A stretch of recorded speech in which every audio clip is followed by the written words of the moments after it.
warahmatullahi wabarakatuh.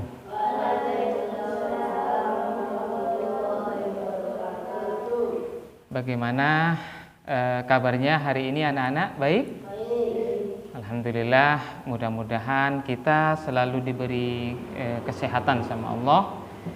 Sebelum pelajaran kita mulai, mari kita awali pelajaran pada pagi hari ini dengan pembacaan surah Al-Fatihah.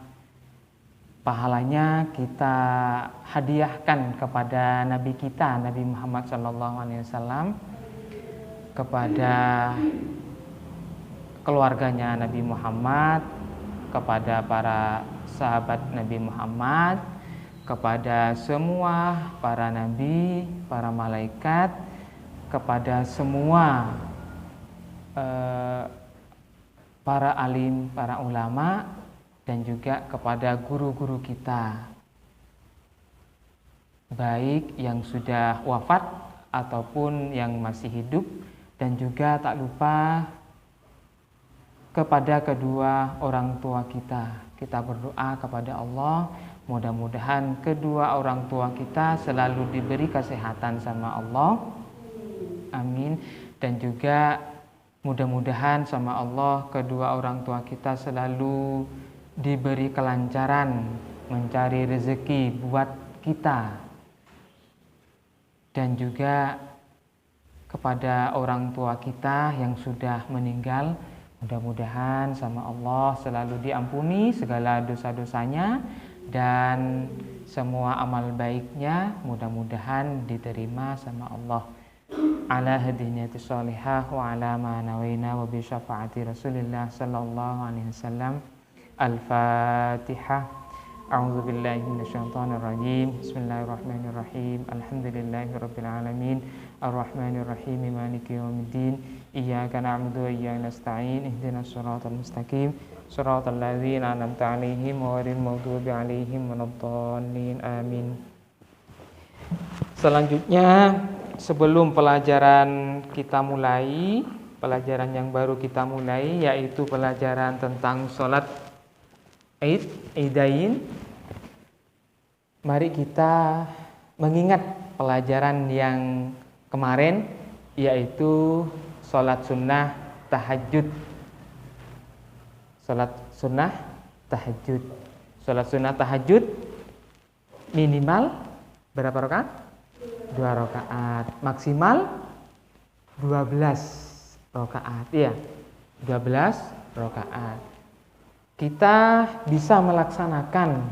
Bagaimana caranya kita bisa melaksanakan? Karena sholat sunnah tahajud ini sholat sunnah yang agak berat. Pelaksanaannya kan harus tidur dulu kan? Harus tidur dulu. Nah, bagaimana caranya untuk bisa melaksanakan? Kita bisa melaksanakan umpama kemarin kita puasa kan? Biasanya di waktu malam kita itu harus bangun untuk makan sahur kan? Nah, di situ digunakan. Mungkin sebelum sahur kita sholat tahajud atau setelah sahur. Setelah sahur kita sholat sunat tahajud. Setelah itu kita ngaji sambil nunggu sholat subuh. Jadi itu dicoba ya. Nanti kalau bulan puasa juga bisa dilaksanakan. Selanjutnya mari kita memulai pelajaran yang hari ini yaitu sholat Idain. Sholat Idain itu sholat sunnah 2 hari raya. Idain, sholat sunnah 2 hari raya, yaitu sholat sunnah Idul Fitri, yang kedua sholat sunnah Idul Adha. Sholat Idain, Idul Fitri dan juga Idul Adha hukumnya sunnah muakkad. Sunnah muakkad. Sunnah, kata-kata sunnah itu apabila dikerjakan mendapat pahala, jika tidak dikerjakan tidak apa-apa, tidak mendapatkan dosa. Sedangkan muakkad itu sangat dianjurkan. Kata-kata muakkad sangat dianjurkan. Bahkan Nabi Muhammad hampir tidak pernah meninggalkan sholat sunnah tahajud. Sholat sunnah Idul Fitri dan sholat Idul Adha. Tapi kadang Nabi Muhammad meninggalkan. Kalau Nabi Muhammad mengerjakan terus, berarti itu wajib. Kalau sunnah muakkad, ini hampir Nabi Muhammad hampir tidak pernah meninggalkan. Sholat Idul Fitri, sholat Idul Fitri dan sholat Idul Adha pelaksanaannya mulai dari terbit matahari sampai sebelum waktu zuhur. Itu pelaksanaannya. Ya bisa jam 7, jam 8, 9, 10, 11, pokoknya jangan sampai zuhur. Itu sholat sunnah idain. Dan sholat sunnah Idul Fitri itu dianjurkan memperlambat. Jadi jangan pagi, agak siang memperlambat. Apa gunanya? Agar orang yang belum melaksanakan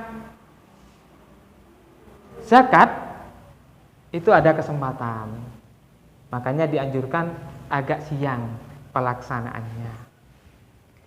Yang kedua yaitu sholat Idul Adha. Sholat Idul Adha pelaksanaannya agak pagi. Ini memberi kesempatan kepada umat Islam melaksanakan kurban. Kan biasanya setelah sholat Idul Adha itu pelaksanaan kurban, menyembelih hewan kurban. Dan selanjutnya hal-hal yang disunnahkan pada waktu pelaksanaan sholat Idul Fitri atau sholat Idul Adha. Apa saja yang harus kita lakukan sebelum sholat sunnah Idul Fitri dan sholat sunnah Idul Adha? Yang pertama yaitu yang kita harus kerjakan mandi. Keramas semuanya, dan di situ juga ada niatnya saya mandi sunnah karena Idul Fitri atau sunnah karena Idul Adha. Agar apa? Mandi kita mendapatkan pahala. Jadi sebelum berangkat sholat Idul Fitri atau Idul Adha, baik melaksanakan di masjid atau di musola atau di lapangan, kita disunnahkan mandi dulu. Biar harum, badan kita itu biar harum. Yang kedua yaitu memakai baju yang paling bagus. Memakai baju yang paling bagus. Yang paling bagus. Dan kalau ada yang mahal, yang paling mahal. Kenapa? Karena kita menghadap kepada Allah. Kalau kita menghadap kepada Allah dalam bentuk sholat, kita memakai baju yang paling mahal.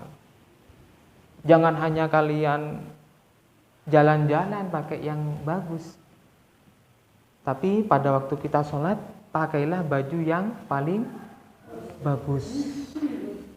Kenapa kok paling bagus? Ini syiar Islam, menyampaikan amalan-amalan Islam kepada semua orang, dan menunjukkan kalau kita memakai pakaian yang paling bagus, kita itu bahagia. Kita tampakkan kalau kita itu bahagia dengan apa? Dengan memakai pakaian yang bagus. Kan biasanya kalau memakai pakaian yang bagus, hati kita senang kan? Bahagia. Maka pada waktu pelaksanaan sholat Idul Fitri dan sholat Idul Adha disunnahkan memakai pakaian yang bagus. Dan bukan hanya sholat Idul Fitri dan sholat Idul Adha. Pokoknya semuanya sholat sebisa mungkin pakailah yang bagus. Jangan hanya kita silaturahim, jangan kita waktu rekreasi yang bagus.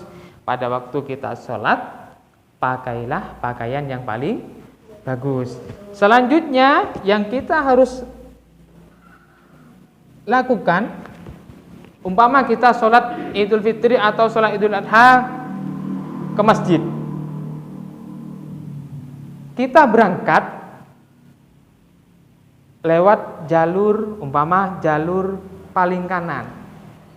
Umpama masjidnya ada di utara, nah rumah kalian ada di selatan. Kalian berangkatnya yang pertama yaitu berangkat dari timur. Berangkat dari timur, nanti pulangnya lewat barat, lewat jalan yang barat. Jangan pulang ya, berangkat dan perginya jalan yang sama. Itu disunnahkan. Berangkat dan pulangnya di jalan yang berbeda. Apa sih manfaatnya? Juga syiar. Memberitahukan bahwasanya sekarang adalah hari rayanya orang Islam, kemenangannya orang Islam, lebih-lebih pada waktu sholat Idul Fitri, kemenangannya orang Islam selama 1 bulan kita berpuasa. Jadi itu berangkatnya lewat timur ya, pulangnya lewat barat. Intinya pulang ya, berangkat dan pergi jangan lewat atau jalan di jalan yang sama. Selanjutnya yaitu mendengarkan khutbah. Biasanya setelah pelaksanaan sholat itu kita mendengarkan khutbah. Nanti langsung diperhatikan baik sholat dan khutbahnya. Di khutbah kita harus mendengarkan. Pada waktu khotib membaca khutbah kita harus mendengarkan, karena di sana ada banyak ilmu yang disampaikan oleh khotib. Kita bisa menambah ilmu pada waktu pelaksanaan sholat Idul Fitri dan sholat Idul Adha. Selanjutnya disunnahkan makan sedikit sebelum pergi ke masjid. Nah, makan sedikit itu disunahkan kalau mau berangkat ke sholat Idul Fitri. Kalau sholat Idul Adha kita disunahkan tidak makan. Itu tidak makan. Nanti kalian diskusikan, kenapa kok makan? Kenapa kalau Idul Fitri kenapa kok makan? Kalau Idul Adha kenapa kok disunahkan puasa? Nanti kalian diskusikan. Ya, diskusikan. Apa hikmah yang ada di dalamnya? Kenapa kok mau berangkat sholat Idul Fitri itu disunahkan makan? Kalau sholat Idul Adha disunahkan puasa. Nanti kalian diskusikan. Setelah pelaksanaan setelah Pak Guru menjelaskan materi ini. Terus mengumandangkan takbir, tahlil dan tahmid. Itu biasanya sebelum sholat kan takbir kan? Ya kan, di masjid kan takbir, di mana-mana takbir kan? Semuanya takbir. Allahu Akbar, Allahu Akbar, Allahu Akbar. La ilaha illallah, Allahu Akbar. Allahu Akbar walillahil hamd. Jadi takbir. Dan jangan dibuat mainan ya. Kalau takbir itu jangan dibuat mainan. Selanjutnya tata cara sholat Idain. Yang pertama yaitu niat. Usolli sunnatan li'idil fitri rakaataini makmuman lillahi ta'ala. Saya niat sholat Idul Fitri 2 rakaat jadi makmum karena Allah Ta'ala. Kalau sholat Idul Adha usolli sunnatan li'idil adha rakaataini sunnatan lillahi ta'ala. Itu yang pertama. Yang kedua yaitu takbiratul ihram. Ya, takbiratul ihram. Allahu Akbar. Takbiratul ihram itu takbir yang pertama. Kalau sholat-sholat Idul Fitri dan Idul Adha itu rakaat pertama takbirnya 7 kali. Selain takbiratul ihram. Kan begini, Allahu Akbar. Nah, berarti itu takbiratul ihram. Ditambah lagi Allahu Akbar sampai 7 kali. Allahu Akbar. Rakaat pertama. Rakaat kedua 5 kali takbir rakaat yang kedua. Selanjutnya yang ketiga, membaca surah Al-Fatihah. Ya, imam membaca surah Al-Fatihah itu yang wajib-wajib saja. Surat Al-Fatihah. Selanjutnya yaitu membaca di sela-sela takbir kita itu membaca subhanallah walhamdulillah wala ilaha illallah wallahu akbar setelah takbir, ya, takbir yang ketujuh pada rakaat yang pertama, yang kedua takbir 5 itu setelah takbir baca itu. Berarti Allahu akbar takbir pertama, takbiratul ihram. Yang kedua Allahu akbar subhanallah walhamdulillah wala ilaha illallah wallahu akbar. Allahu akbar subhanallah walhamdulillah wala ilaha illallah wallahu akbar. Allahu akbar. Nah, seperti itu caranya membaca subhanallah walhamdulillah wala ilaha illallah wallahu akbar. Setelah itu lanjutkan, ya, ruku dengan tumaknina, i'tidal dengan tumaknina, sujud 2 kali dengan tumaknina, bangun dari sujud dengan tumaknina, terus tahiyat. Setelah itu salam, selesai sudah. Itu pelaksanaan salat Idul Fitri dan salat Idul Adha. Setelah itu selanjutnya yaitu khutbah. Setelah salat, khatib membaca khutbah. Di waktu khutbah pertama, khatib itu membaca takbir 9 kali. Allahu akbar, Allahu akbar, Allahu akbar, Allahu akbar, Allahu akbar. Allahu akbar, Allahu akbar, Allahu akbar, Allahu akbar. Kan seperti itu kan? Khutbah yang kedua membaca 7 kali. Biasanya seperti ini. Allahu akbar, Allahu akbar, Allahu akbar, Allahu akbar. Allahu akbar, Allahu akbar, Allahu akbar. 7 kali. Itu tata cara di waktu membaca khutbah. Sekarang hikmah salat Idul Fitri. Yang pertama adalah menyempurnakan pahala. Pahala-pahala kita, pahala puasa, pahala tadarus, pahala salat sunnah, tarawih, pahala apa lagi?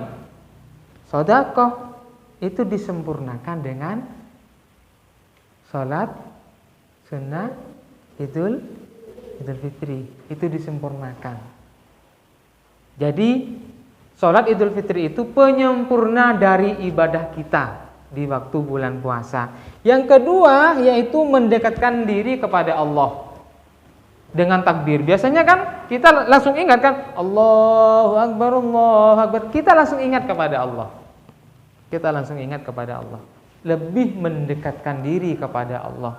Bahkan kadang-kadang orang itu nangis pada waktu melaksanakan takbir. Allahu akbar, Allahu akbar. Nangis. Kenapa? Karena pada waktu itu kita ingat kita sudah berpisah dengan bulan yang sangat baik. Bulan yang dimana orang beribadah dilipat gandakan bahkan sampai 1000 kali.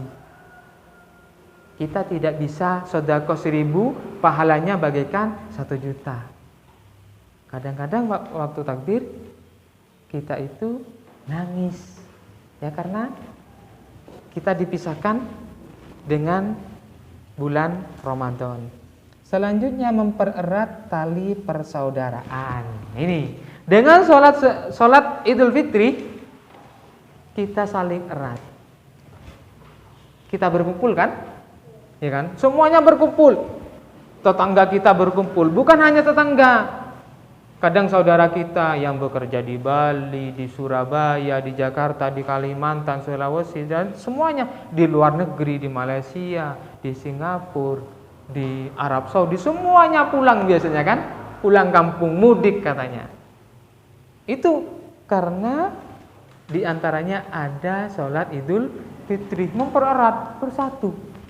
Coba kalian lihat di masjid, Biasanya kalau Jumat itu pas orangnya, tapi di bulan pada waktu pelaksanaan Idul Fitri nggak muat. Meskipun di musolah ada pelaksanaan, nggak muat. Kenapa? Karena pulang semua. Orang yang bekerja itu biasanya pulang semua. Itu disebabkan apa? Ya karena ada sholat Idul Fitri, berkumpul semuanya. Nah biasanya yang lengang itu di Jakarta, lengang biasanya. Tapi tetap mereka berkumpul. Yang biasanya tidak bertemu dengan sholat Idul Fitri, itu bisa bertemu. Selanjutnya menghapus dosa dan kesalahan. Biasanya setelah sholat bermaaf-maafan kan, itu bisa menghapus dosa. Dan kita kalau salaman gunakan kedua tangan agar lebih banyak dosa-dosa kita diampuni sama Allah. Itu diampuni sama Allah. Itu materi pembelajaran sholat Idain. Coba Pak Guru ingin tanya, apakah yang Pak Guru terangkan tadi, apakah sudah bisa menangkap, atau kalian sudah menerima, atau kalian sudah paham? Karena begini, orang belajar itu harus mendapatkan ilmu kan? Ya kan? Orang belajar harus mendapatkan ilmu, seperti berdagang. Orang berdagang biasanya mendapatkan hasil, ya kan? Mendapatkan hasil. Kalau tidak mendapatkan hasil, biasanya orang tidak berdagang. Sama dengan orang mencari ilmu. Kalian sekolah, bagaimana sekiranya mendapatkan ilmu? Kalian berangkat dari rumah, niatnya mencari ilmu. Nah, bagaimana sekiranya kalian pulangnya membawa ilmu? Makanya ini Pak Guru mau tanya dulu, apakah sudah masuk, apakah sudah bisa diterima yang Pak Guru jelaskan tadi. Jangan sampai kalian berangkat ke sekolah ingin mencari ilmu, biasanya kan kalian bawa uang kan? Bawa uang. Kalau kalian pulangnya nggak bawa ilmu, orang tua rugi. Kalian bawa uang 5.000 kan? Pulangnya tidak membawa ilmu, tidak mendapatkan ilmu, rugi orang tua kita. Nah, bagaimana sekiranya orang tua tidak rugi? Kalian berangkat ke sekolah, bawa uang, pulangnya bawa ilmu. Coba dari pertanyaan pertama kepada Apin. Salat Idain itu salat apa? Salat sunnah? Idul Adha, salat Idul Fitri dan salat Idul Adha. Terus Mukarram. Hukumnya. Tadi kan Pak Guru sudah jelaskan hukumnya salat Idul Fitri apa? Sunnah?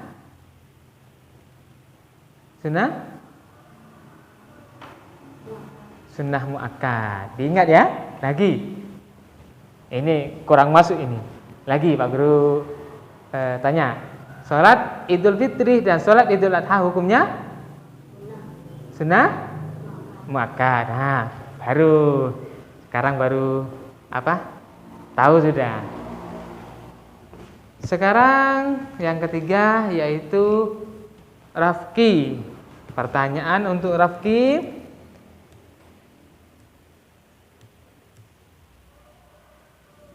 Salat Idul Fitri, salat Idul Fitri dilaksanakan pada tanggal berapa? Satu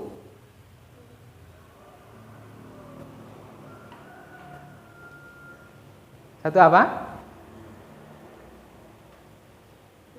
1 Syawal, bagus. Nah, 1 Syawal.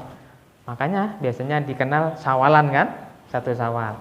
Setelah itu Alia Untuk Alia, sholat Idul Adha dilaksanakan pada tanggal 10 Dzulhijjah. 10 Dzulhijjah itu biasanya ada orang hari raya kurban, ya kan? Hari raya kurban. Karena pada waktu itu ada pelaksanaan kurban, ya, pelaksanaan kurban. Selanjutnya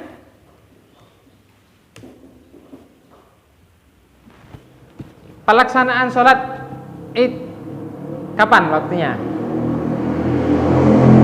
Waktunya kapan?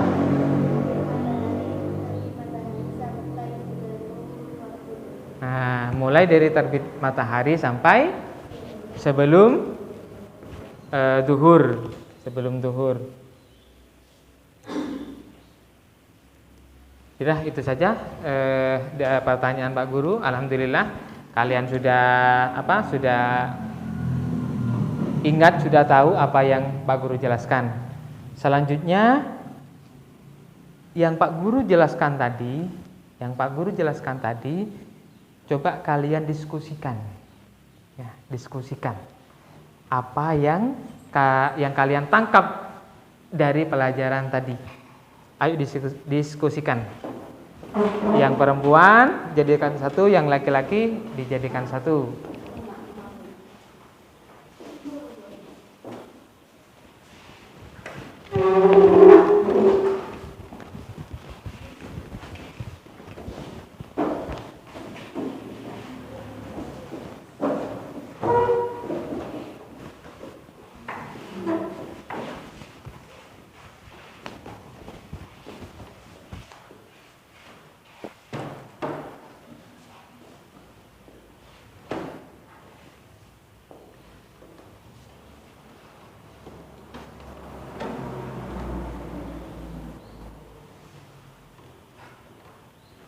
Pelaksanaan sholat Idul Fitri untuk memperlambat, untuk memberi kepada mereka yang belum menunaikan zakat fitrah.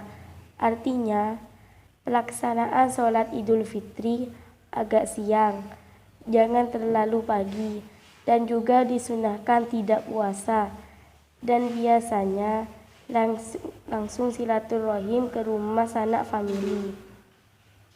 Pelaksanaan sholat Idul Adha dianjurkan untuk mengawalkan waktu untuk memberi pelaksanaan kepada masyarakat yang hendak berkurban. Artinya, pelaksanaan sholat Idul Adha dilaksanakan agak pagi karena biasanya ada penyembelihan kurban dan juga disunahkan puasa sampai selesai pelaksanaan sholat Idul Adha. Biasanya makan bersama dengan ikan daging dari hewan kurban.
itulah pelajaran pada pagi hari ini. Mudah-mudahan ilmu yang sudah Pak Guru sampaikan, mudah-mudahan kalian tetap mengingatnya, dan mudah-mudahan ilmu yang didapat manfaat dan barokah. Dan jangan lupa ilmu yang kalian sudah terima, kalian kerjakan.